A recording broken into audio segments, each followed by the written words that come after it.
Hi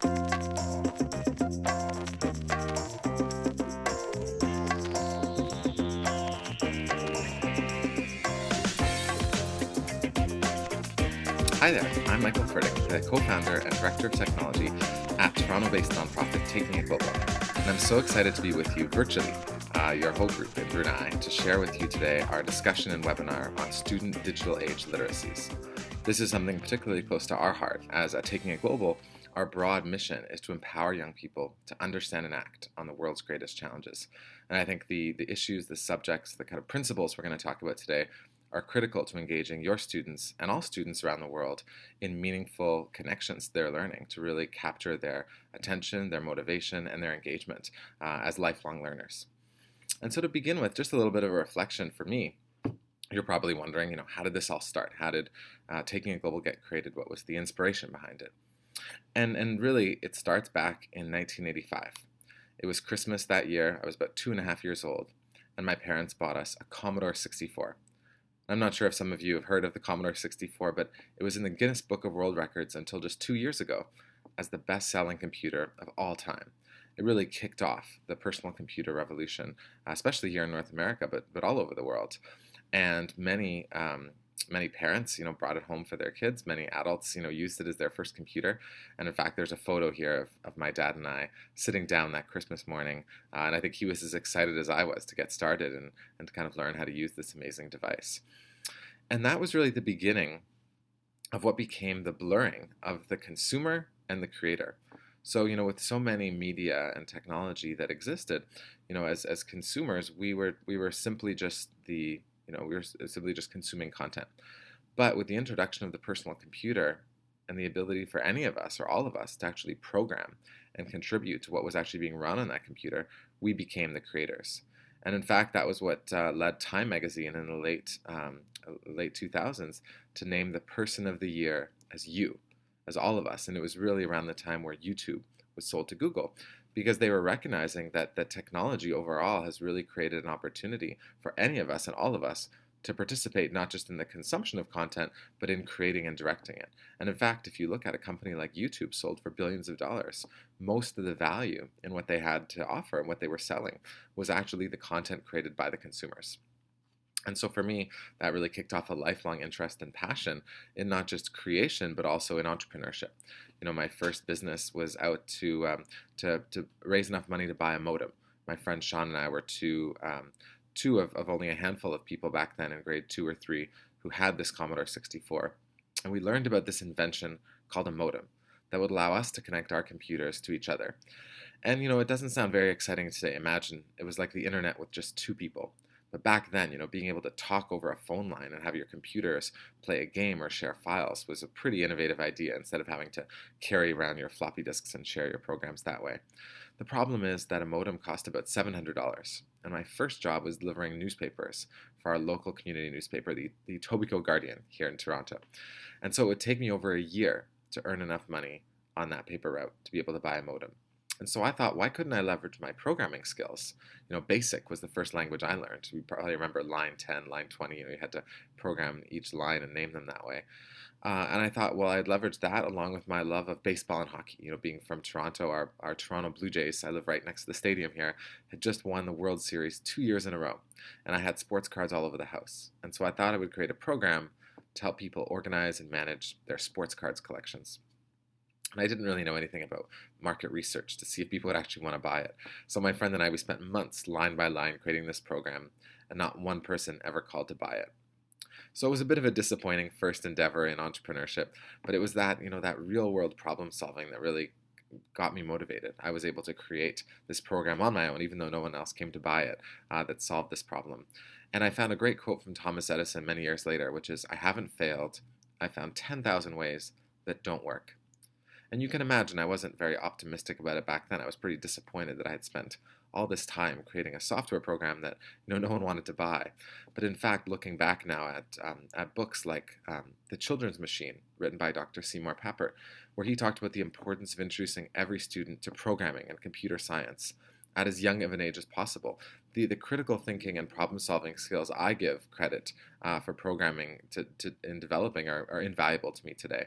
And I think it was only because of that rapid trial and error and constant failure and problem solving that comes along with programming.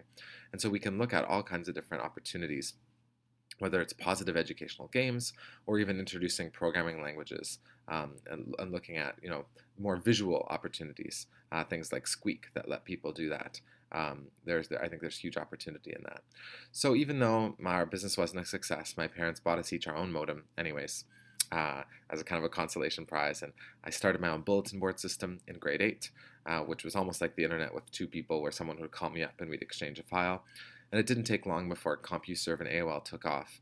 And along with some friends, I launched my first website in grade 8 called The Internet Exposed, kind of showcasing how easy it was to understand and use the internet and technology.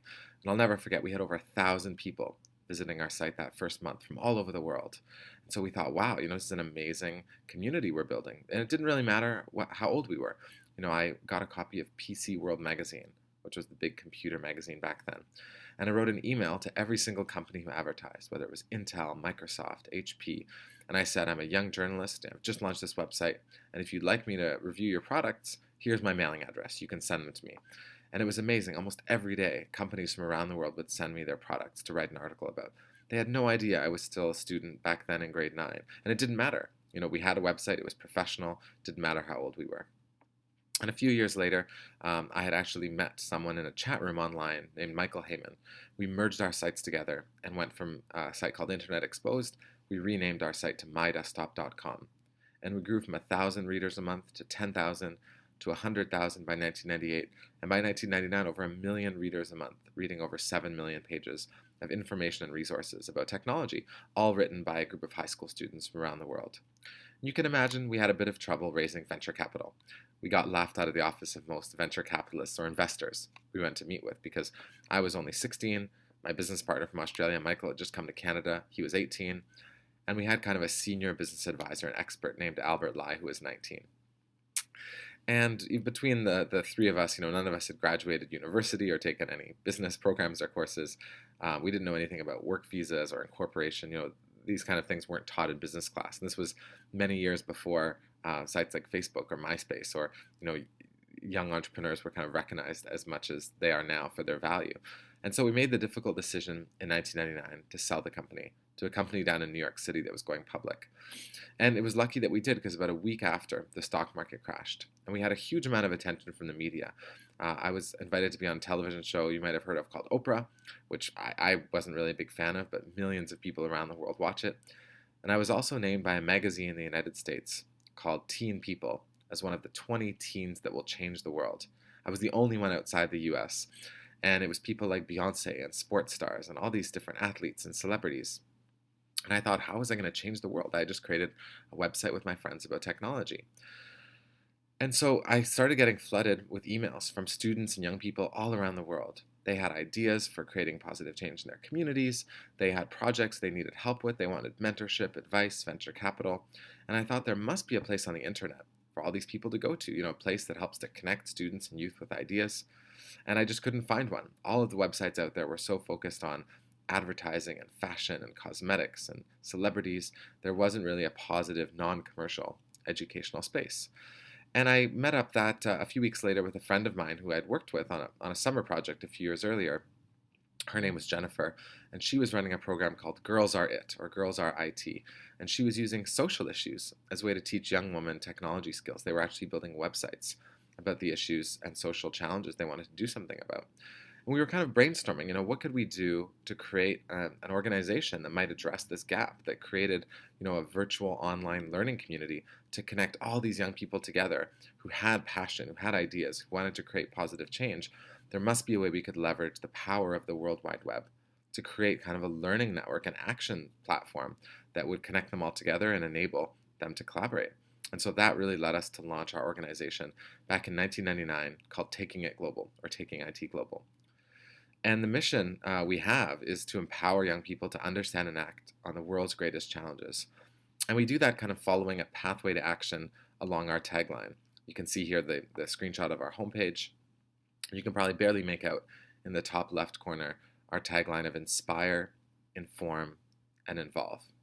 So when we got started, we really saw this as an informal learning network, a place that could connect young people together, outside of their school life, to this pathway to action of going from being inspired, or maybe they already were. They were probably bringing an issue, a topic, something they wanted to take action and do something about into this space, to help them get more informed, so to connect them with resources and nonprofit organizations and the kind of primary source information they needed to take action and do something. And then get involved, provide them with frameworks and tools and resources and ideas that actually help lead them along this pathway to action. And so that's how we launched. We've grown now over the last decade and a half. We've reached over 40 million young people from around the world, and they've actually contributed. They've helped us build this community out and created over 1 million pieces of content, resources, projects, ideas, things they've shared. So it's a community, and much of what I'll share was actually co-created by the community. These are ideas that young people themselves, students, had for ways that we could engage and support them along their journey. One of the things I'm most proud of is this isn't just something happening in English. It's actually a multilingual global community. We have the site translated now in 13 different languages, including simplified Chinese, Russian, Arabic, along with French, Spanish, Portuguese, Italian, many other languages. And that was all done by volunteers, by students or teachers or collaborations, or projects in schools or volunteer clubs that wanted to see the site realized in their language. And so it was a few years in, a few years after we launched the site and started getting a lot of momentum and students accessing it from around the world, that we started hearing about this big challenge the education system was facing. We heard a talk given by the head of educational technology from the US government. And he talked about a study called Students in Today's Schools. And this study, they were asking students 3 different questions. These are students that had graduated from at kind of a grade 12 level in schools in the United States. And they asked these students, did you find your schoolwork meaningful? Did you find your courses interesting? And do you think what you learned in school will be important later in life? And you can see ever since 1983, when the Commodore 64 was coming out, the numbers started dropping. And they didn't do the study after 2000, but you can see from a high of around 50%, the study wasn't really heading in a positive direction. In fact, Pearson and the Quaglia Institute in 2011 did a follow-up study called the My Voice National Student Report, and they found that only 46% of high school students in the US said they found school boring on a day-to-day basis. And here in Canada, we've always thought, well, that's the United States. I'm sure things are different here in Canada. Well, in fact, our Canadian Education Association did a study called What Did You Do in School Today? And they looked at the whole spectrum of engagement. So they looked at, K to 12. And they found that, by grade 5, it was actually pretty good. 82% of students felt intellectually engaged in school. But by the time we got to grade 12, it was only 45%. And again, same with that Students in Today's School study. This didn't include students who'd actually dropped out of school. And so there's really, I think, in North America and increasingly, around the world, as all these digital technologies came out and began to be adopted, in many cases there haven't been the resources for the education systems to both adopt the technology from a hardware perspective, but even more importantly, even when that has happened, there really has been a lack of vision and investment around supporting educators in incorporating these technologies and tools into their classrooms. And so in 2006, we applied for and received a grant from Microsoft Partners in Learning, and we were matched up with an expert from Harvard University, Chris Steedy, to really build and scale a program we called Taking It Global for Educators, helping to introduce all these different online tools and resources we had built for students into the classroom. How do we connect and make them relevant to support learning objectives, to support the development of these 21st century skills, critical thinking, collaboration, creativity, and really embed that and link that into the curriculum. So we called it Taking It Global for Educators, or TIGED, and we launched that program in 2006. And we have a short video here of what the program's all about and what we hope to accomplish through it.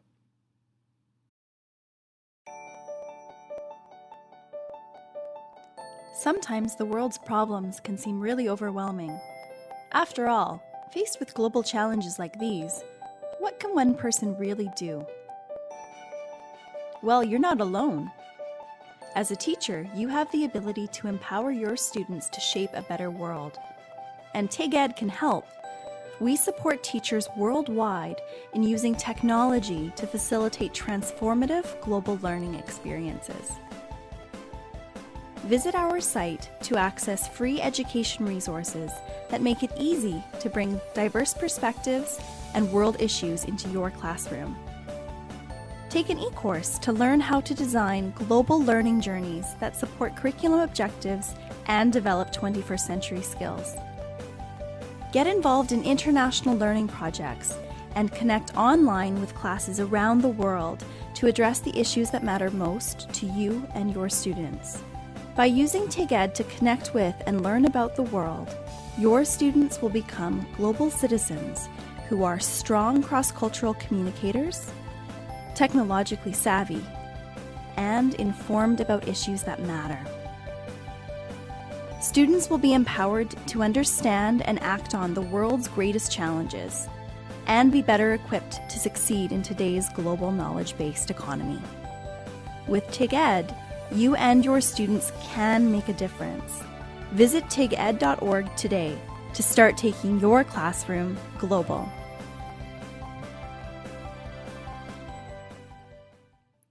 So that's what our focus has been as we develop this Taking It Global for Educators program.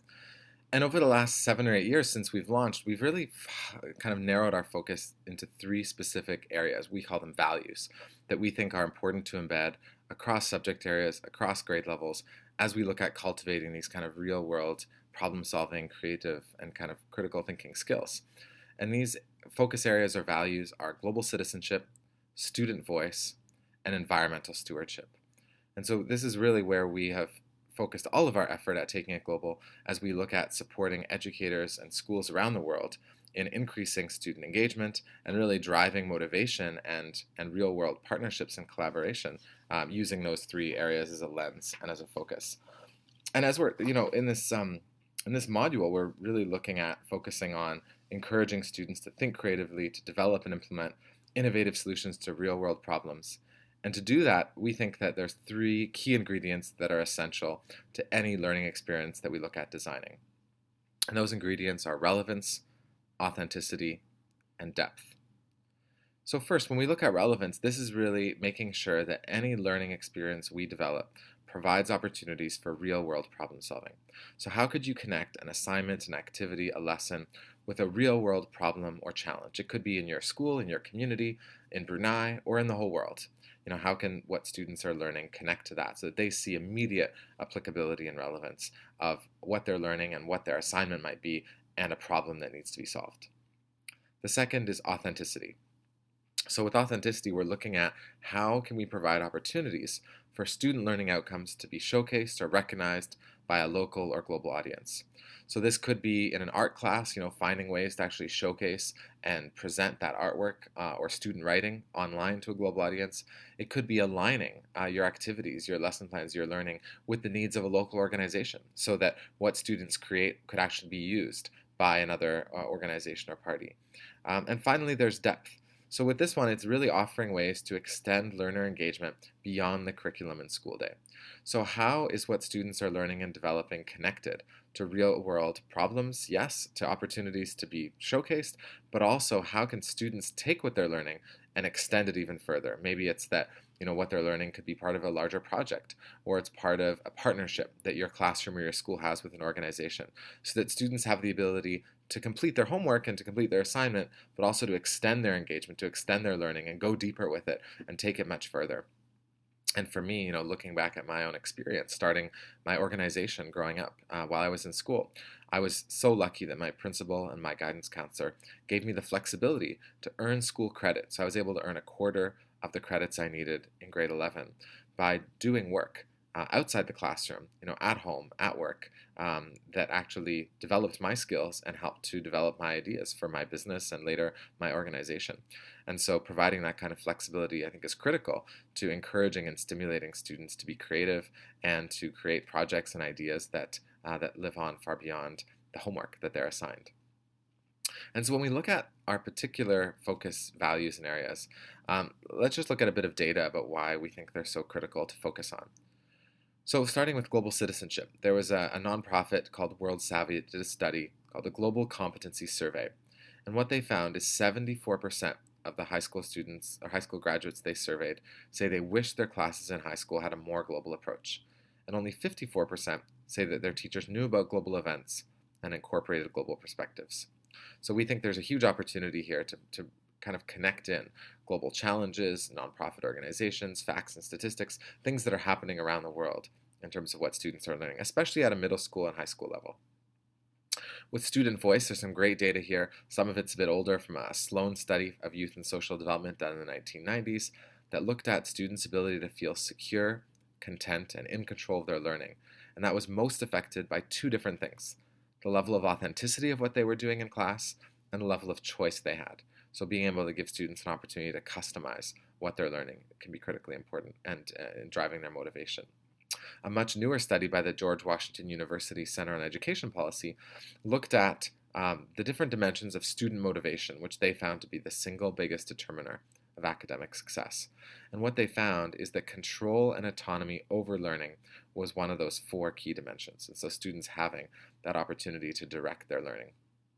And finally, with environmental stewardship, I think this is an important one as we look at climate change all around the world.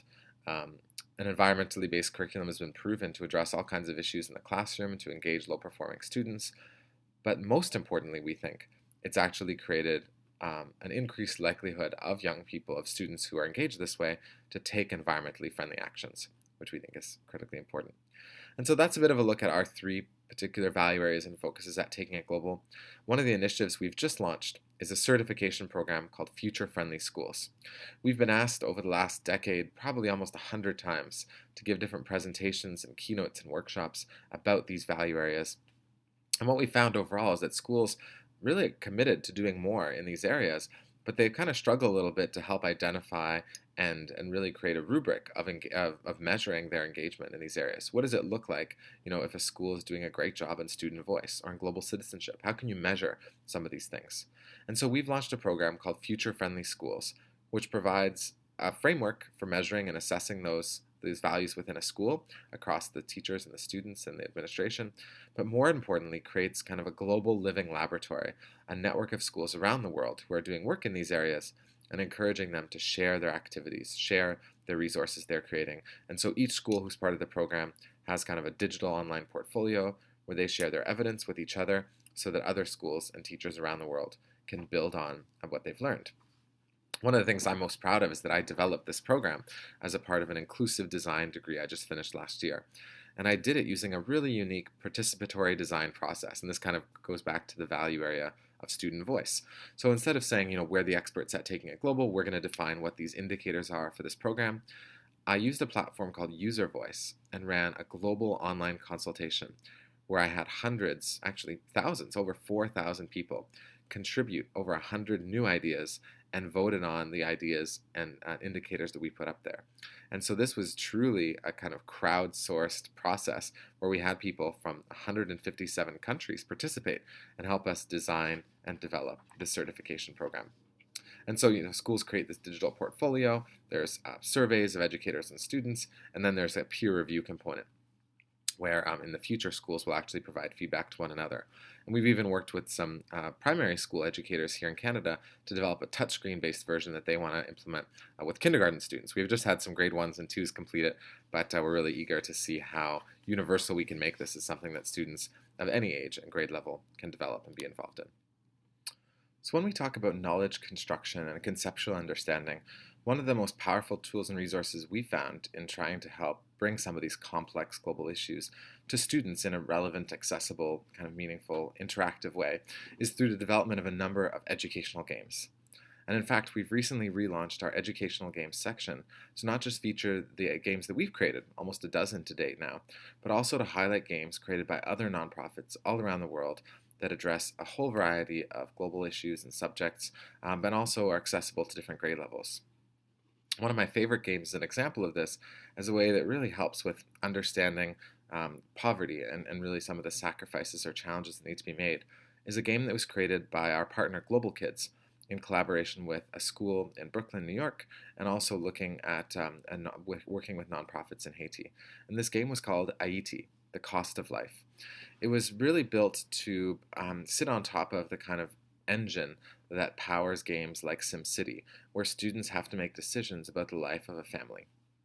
But here, instead of just choosing the color of the wallpaper or the kind of car that a family drives, they actually are able to try to help that school or that community, a family of 5, survive through 4 years of growing seasons in Haiti.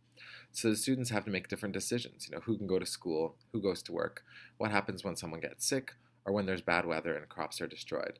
So there's some great resources and lesson plans, but overall I really encourage you to browse this directory of educational games and explore how some of these games might help your students build their understanding and apply the construction of knowledge that they kind of gain through these to some complex issues that otherwise might be a little bit difficult to access.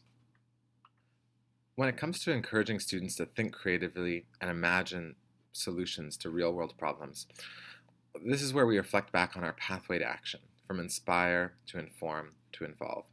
One of the statistics that really stood out to us a few years ago was a study done by BBDO, one of the world's largest advertising agencies. And they found that on average globally, only 14% of young people felt like the world's becoming a better place. In fact, it was more optimistic in developing countries and emerging economies like China and India, and less optimistic in places like the United Kingdom or France.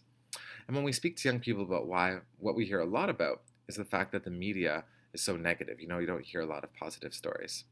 And so to begin to counter that, we've developed and launched a section called Member Stories, which showcases stories of youth leadership from over 100 different countries. We've interviewed and told stories of members and young people in our community who've done amazing things.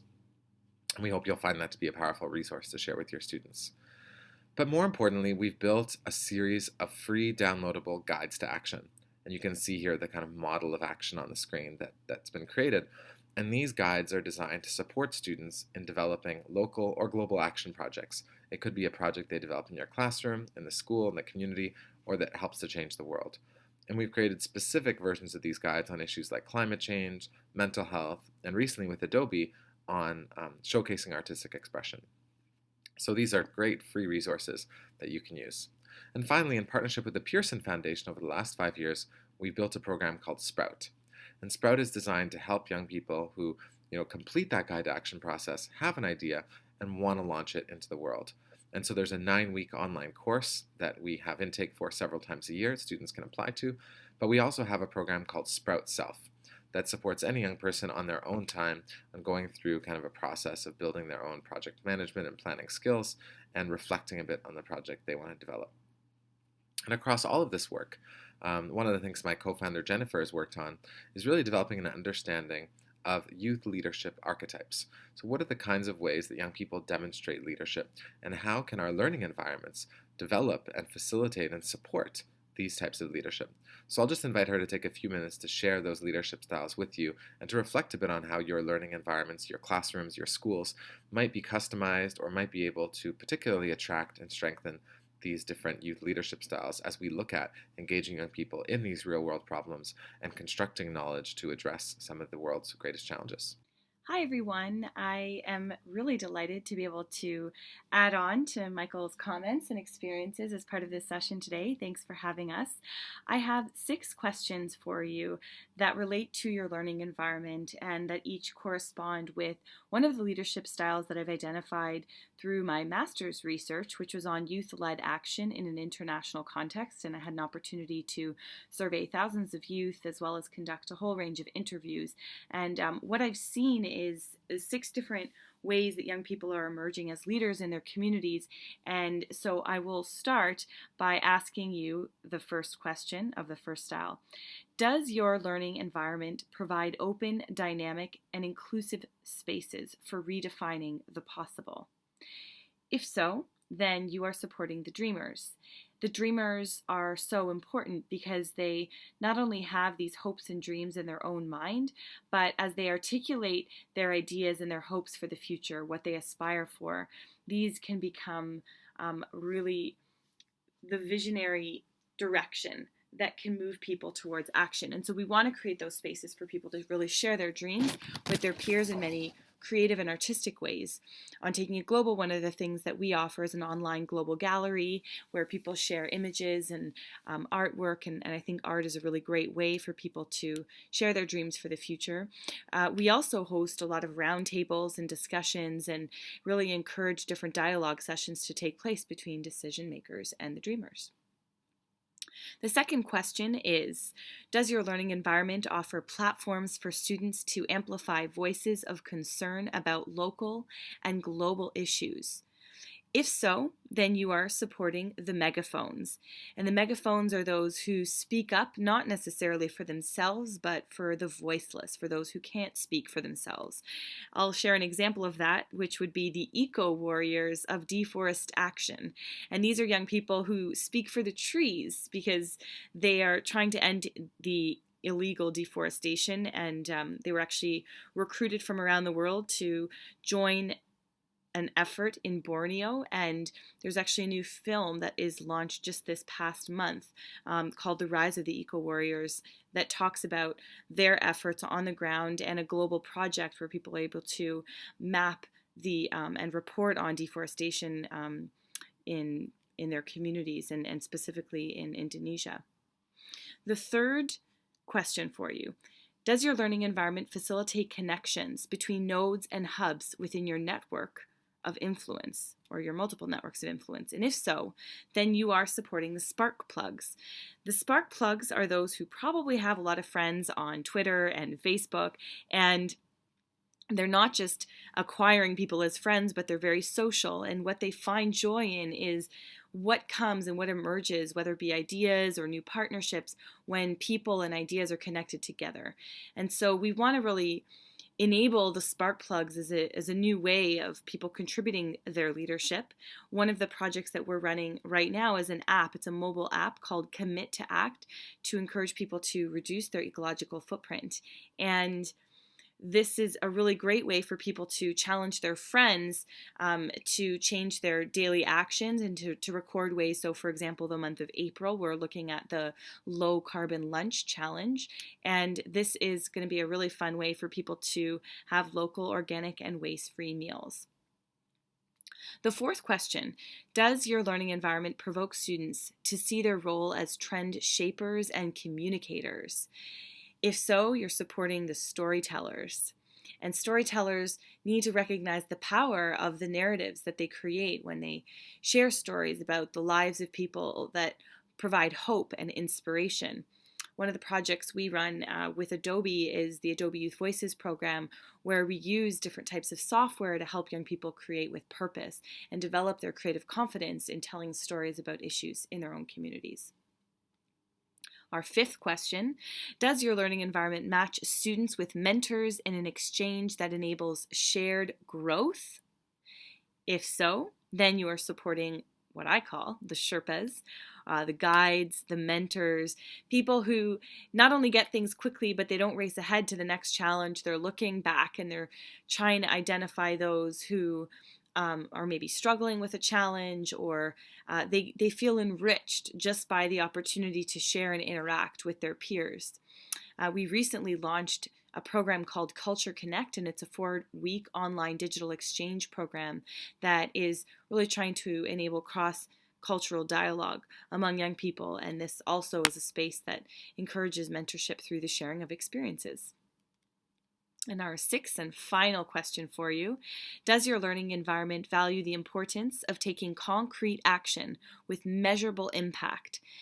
If so, then you're supporting the taskmasters. The taskmasters are those who take big ideas, they like to break them down, they like to get things done. And we run a course, it's called Sprout, and that is all around idea growth, where people who have ideas can really develop the skills to transform them into action. And the other resource I want to draw your attention to are the TIG games that we have, which include both what we've developed on our own as well as references to really incredible games around social and environmental issues.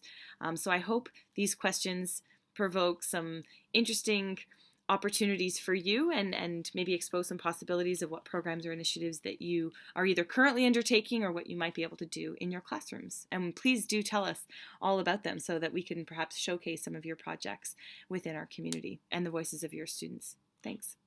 Thanks so much, Jennifer, and thanks to all of you for joining me today virtually halfway around the world. And I really look forward to the discussions and questions that come out of your engagement in this session. I hope that some of these ideas have been helpful in informing your thoughts around student digital age literacies as you begin to develop plans for your activities and lessons you're going to be developing for this program. And I look forward to continuing our conversation together. I'll see you online in the discussion boards. And again, thanks for having me today. Cheers. Bye-bye.